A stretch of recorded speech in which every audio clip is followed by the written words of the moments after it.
جماعه كفايه اندومي، كفايه اندومي، الناس بسببه بتموت وبيجي لها تسمم وسرطان، ربنا يحفظنا ويعافينا. انا بسبب كيس اندومي جالي سرطان في الدم. في ايه تاني؟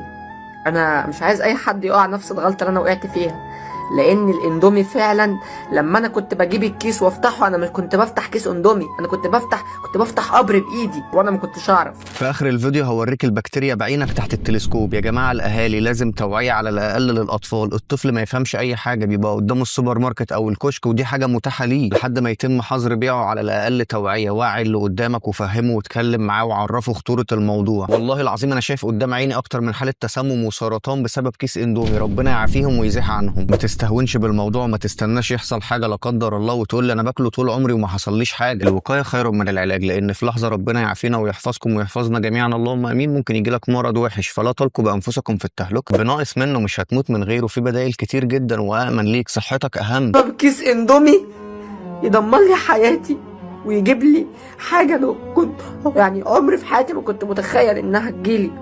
انا حياتي في يوم وليله اتدمرت بسبب كيس اندومي. كيس اندومي يدمر لي حياتي. وبجد لازم الدولة تتدخل، الجهات المختصة الرقابية ووزارة الصحة لازم قرار عاجل بوقف بيعه. عندنا دلوقتي حالات حية موجودة في المستشفيات والدكاترة قالوا ده، لازم قرار رقابي صارم لأنه ما يقلش خطورة عن السموم والمخدرات، على الأقل يتم حظر بيعه في الأسواق المحلية والدولية. وخدنا بالشوكة بتاعتنا شوية مكرونة من الاندومي دوت وحطيناه في الصحن البلاستيك ده، حطينا كمية محترمة جدا على الطبق دوت وهنحطه تحت الميكروسكوب.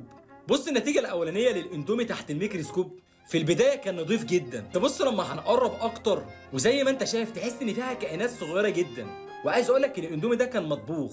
سيبك من ده كله، هنبدأ ناخد عينة بالسرنجة بتاعتنا من مية الاندومي، ثم هنحط كام نقطة على الازازة ديت، نحط منها عينة صغيرة جدا من المكرونة والخضروات اللي موجودة فيها وهنحطها تحت الميكروسكوب. بص كده مفيش اي حاجة اطلاقا، عايزك تركز كويس جدا كده معايا. انت مش ملاحظ حاجه بس انا هقرب لك سنه. بص في كائنات غريبه صح كده، قرب لك العدسات اكتر وكده كنا قفلت لك فيديوهات الاندومي تماما. انصح غيرك وعرفه بالمعلومات دي لان حياتك اغلى من كيس الاندومي ب 10 جنيه وصحتك اهم. بالله عليك انا مش بقول لك ما تاكلش اندومي، انا بقول لك لما تيجي تعمل كيس الاندومي ده اقف كده لحظه وفكر في اللي جالي بسببه.